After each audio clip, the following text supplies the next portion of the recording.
વૈશ્વિક રોકાણ શિખર સંમેલન 2024 મુખ્યમંત્રી ભજનલાલ શર્માએ રાજસ્થાનની સંભાવનાઓને હાઇલાઇટ કરી। રાજસ્થાનના મુખ્યમંત્રી ભજનલાલ શર્માએ ઉદયમાન રાજસ્થાન વૈશ્વિક રોકાણ શિખર સંમેલન 2024 દરમિયાન રાજસ્થાનના વિકાસ અને રોકાણ માટેની વિશાળ સંભાવનાઓ પર ભાર મૂક્યો। સીતાપુરામાં જયપુર પ્રદર્શન અને પરિષદ કેન્દ્ર ખાતે મુખ્યમંત્રી શર્માએ રાજ્યના ભારતના સૌથી મોટા રાજ્ય તરીકેના દરજ્જાને 2047 સુધી વિકસિત ભારત માટે પ્રધાનમંત્રી નરેન્દ્ર મોદીના દ્રષ્ટિકોણને પ્રાપ્ત કરવા માટે તેની વ્યૂહાત્મક મહત્વની વાત કરી। તેમના સંબોધનમાં મુખ્યમંત્રી ભજનલાલ શર્માએ જણાવ્યું કે રાજસ્થાન વિસ્તારના દ્રષ્ટિકોણે ભારતનું સૌથી મોટું રાજ્ય છે।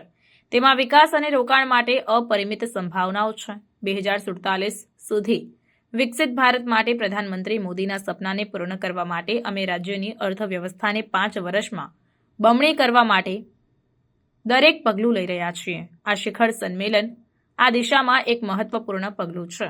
9 થી 11 ડિસેમ્બર સુધી ચાલનારા આ શિખર સંમેલનનો હેતુ વૈશ્વિક રોકાણકારોને આકર્ષવાનો અને પાણીની સુરક્ષા, ટકાઉ ખનન, સમાવેશક પર્યટન અને કૃષિ વ્યવસાય નવીનતાઓ જેવા વિવિધ ક્ષેત્રોમાં રાજસ્થાનની શક્તિઓને પ્રદર્શિત કરવાનો છે। 32 થી વધુ દેશો અને 20 આંતરરાષ્ટ્રીય સંસ્થાઓ ભાગ લઈ રહી છે, જેમાં 16 ભાગીદાર દેશો સામેલ છે।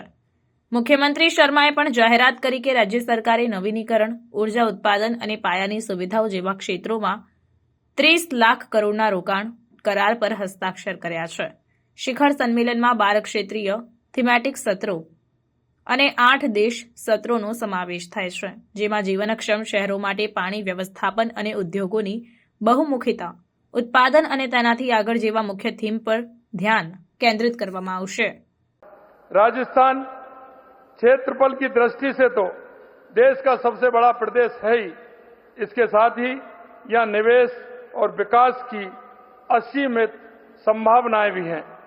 विशेषकर यहाँ का मिनरल खनिज के क्षेत्र में, पेट्रोलियम के क्षेत्र में, ऑटोमोबाइल के क्षेत्र में, टेक्सटाइल के क्षेत्र में, कृषि के क्षेत्र में, पर्यटन के क्षेत्र में और शिक्षा और चिकित्सा के क्षेत्र में राजस्थान में निवेश कर अच्छा लाभ अर्जित किया जा सकता है।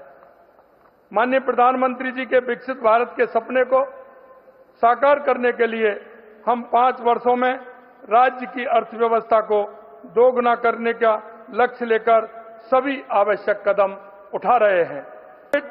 इस क्रम में एक महत्वपूर्ण कदम है